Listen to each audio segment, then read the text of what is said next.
आम्हाला पाण्याच्या बाटल्या घ्यायला आम्हाला हे भगवा बाजूला काढून ही बाटल्या घ्यावा लागते। 2 दिवसाआधी मुंबई पोलिसांनी हे ट्विट केलं। मुंबईकरांना झालेल्या गैरसोयीबद्दल आम्ही दिलगीर आहोत। सध्या सुरू असलेल्या आंदोलनासाठी मोठ्या संख्येने लोक आणि वाहनं बाहेरून आल्याने दक्षिण मुंबईकडे होणारी वाहतूक विस्कळीत झाली।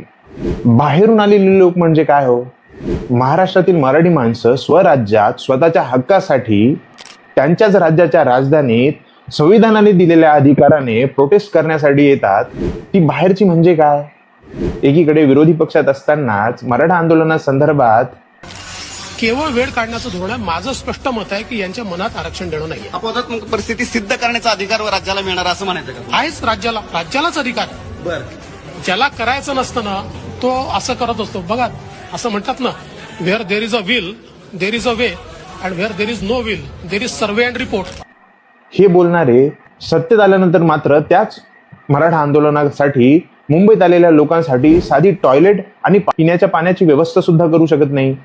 या उपर खाऊ गल्ल्या, हॉटेल्स, दुकानं बंद करून त्यांची खाण्यापिण्याची कोंडी करण्याचा प्रयत्न करते, असा आरोप खुद्द जरांगे पाटलांनी आणि आंदोलनकर्त्यांनी केलाय। आम्हाला पाण्याच्या बाटल्या घ्यायला आम्हाला हे भगवा बाजूला काढून ही बाटल्या घ्यावा लागते। याबाबत मुंबईकरांनी मात्र याला सडेतोड उत्तर दिलंय।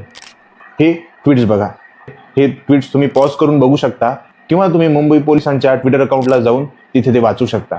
तसेही मागील काळातील सर्व मोठी जन आंदोलन बघता हे सरकार रस्त्यात मोठी मोठी बॅरिगेड्स लावत लाठीचार्ज करत दडपण्याचा प्रयत्न करत आलेली आहे।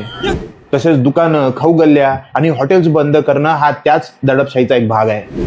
त्यामुळे आंदोलनकर्त्यांना माझी कळकळीची विनंती आहे की रात्र वैराची आहे। आपल्याच महाराष्ट्रातल्या लोकांना बाहेरचं ठरवलं जातंय, त्यामुळे काळजी घ्या। आंदोलन उधळण्याचे किंवा त्याला गालबोट लावण्याचे पूर्ण प्रयत्न केले जाऊ शकतात।